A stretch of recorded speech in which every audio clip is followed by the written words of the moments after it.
Welcome to Brain Vision. All right, let's go ahead and do this problem. We want to find the flux through the surface S as usual, and what we're going to do is to use the fact that F dot n, while n being the normal vector, and then we're just going to evaluate through the surface. And this is a problem where it takes a lot of calculations, so I am going to ask you to do some of that part, but I will give you some hints on how you would be able to evaluate that. So let's go through the big picture here. So as you can see, the surface is given to you by z is equal to x sine of y. And what I basically did here is to draw some of the contour lines, fixing the value of x. If x is equal to 2, then z is equal to sine 2 sine of y. If z is equal to 1.5, for example, x is equal to 1.5, z is equal to 1.5 sine of y, 1/2 sine of y, 1 sine of y, 1/3 sine of y, etc., etc. So it kind of looks like a tunnel where when x is equal to 0, it's just a flat line, but when x is equal to 2, it looks like a very tall entrance. And from the outside part, it kind of looks like a mountain. So that's basically the picture that I did my best in order to draw here. If you use tools such as GeoGebra, you should be able to see what the graph would look like. Anyhow, this is the best drawing that I can provide right now. The normal vector right here, it's not straightforward, so we have to calculate it using parameterization. So let's go ahead and start with that.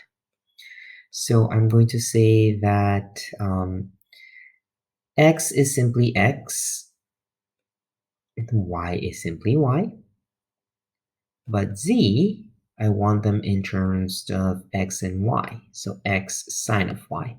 This is straightforwardly given, but it'll be very useful when I write it in terms of the vector. The parameterization will give you x comma y comma x sine y. So when we find the normal vector, we want to calculate the partial derivatives of these vectors. So we will get 1, 0 sine of y. Let me make sure that I do have it correctly. Good. R, with respect to y, you will get 0, 1. The derivative of sine is cosine, so you will get x cosine of y. And let's remember that the cross product of r sub x, r sub y is what the normal vector is going to be. So I got negative sine y, negative x cosine y, and 1. Okay, keep in mind that the upward z direction is considered the positive direction in this problem, so we need the last portion to be a 1. As you can see, the normal vector should be facing upwards. This being positive tells you that we're on the right track. Okay, and f in terms of the parameterization, it's very ugly, but bear with me. X, y sine y, x squared sine y, and xy. Just keep in mind that I simply evaluated what these things end up being, where z is equal to x sine of y. Okay, now f dot n. I know it's a lot of work, but it's okay. It's just practice. You will have negative xy sine squared of y minus x cubed sine y cosine y plus xy. Okay, so fortunately, the x and the y have a very nice region. It just forms a rectangle right here from 0 to 2 and from 0 to 2 pi. So the limit of integration is very straightforward. So what we're going to get is the integration from 0 to pi, 0 to 2. I'm going to integrate through the x first, and there's a very good reason why. This is negative x times y sine squared y. There's a reason I write it like that, so please bear with me. Next, I am going to write this as negative x cubed over 2 sine of 2y. Recall that I should have written here, but let me write it over here. Sine of 2y is equal to 2 sine y cosine y, and that's one of the very useful identities from trigonometry that we can use in order to evaluate these things, okay? All right, and xy is just x times y. Dx dy. Okay, so let's see if I can shrink this a little bit. I just need to shrink it just a little bit.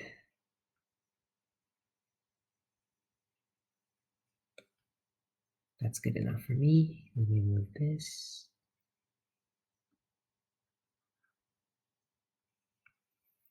There you go. All right, so the integration through x is quite simple because it just turns out that everything is a polynomial. Negative x cubed over 2, and a positive x. So you will have the integration from, I already did some of the work. You can factor out a 2 from all of them. So 2, integration from 0 to pi. This part I would like you to confirm. But you will have negative y sine squared of y minus sine of 2y plus y dy. Great. And then you're going to be evaluating this.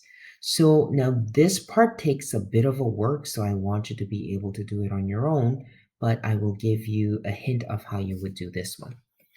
First, how to evaluate this expression. If you let u equals to y, du is equal to dy, v is equal to sine squared y dy, and then you should be, dv is that, and you should be able to figure out what v is equal to.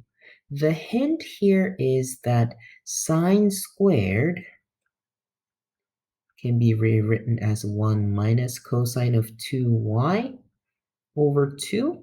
So evaluating the right portion shouldn't be that big of a deal.